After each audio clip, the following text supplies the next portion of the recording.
Renungan Kefas. Alkitab menjadi petunjuk dan terang.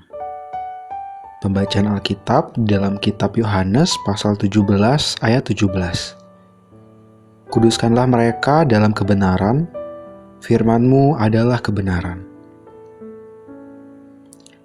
Supaya kita kudus, Allah tidak saja di dalam kita memberi satu hayat, di luar kita juga memberi satu Alkitab. Alkitab adalah firman Allah. Firman Allah adalah kebenaran. Hayat Kristus di dalam kita membuat kita mempunyai sifat dan selera kudus. Kebenaran Alkitab di luar kita menjadi petunjuk dan terang pengudusan. Hayat batini menuntut kita kudus. Kebenaran di luar mengajar kita kudus.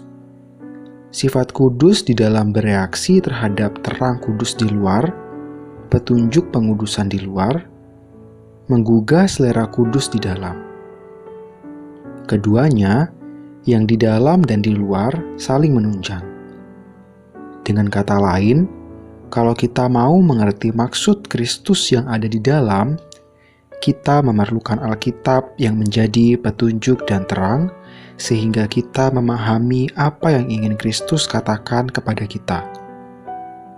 Semakin kita mengikuti perasaan kudus yang di batin, kita pun semakin nampak wahyu pengudusan yang di luar.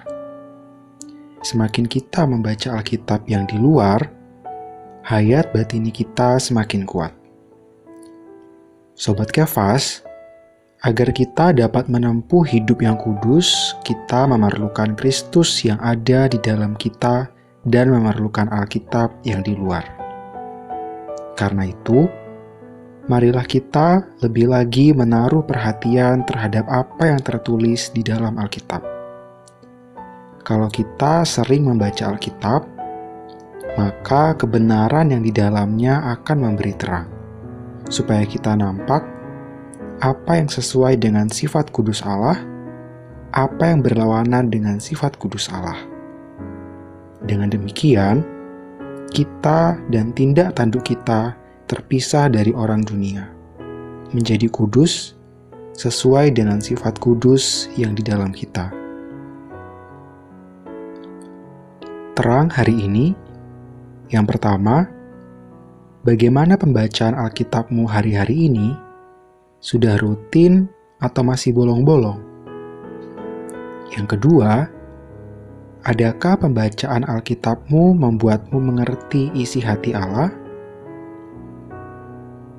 Poin doa, berdoa mengucap syukur bahwa kita memiliki firman Allah yang tertulis, yang dapat kita baca dan memberi terang, sehingga kita tidak berjalan dalam kegelapan, melainkan dapat menempuh kehidupan yang sesuai dengan hayat Allah, yaitu kehidupan yang kudus.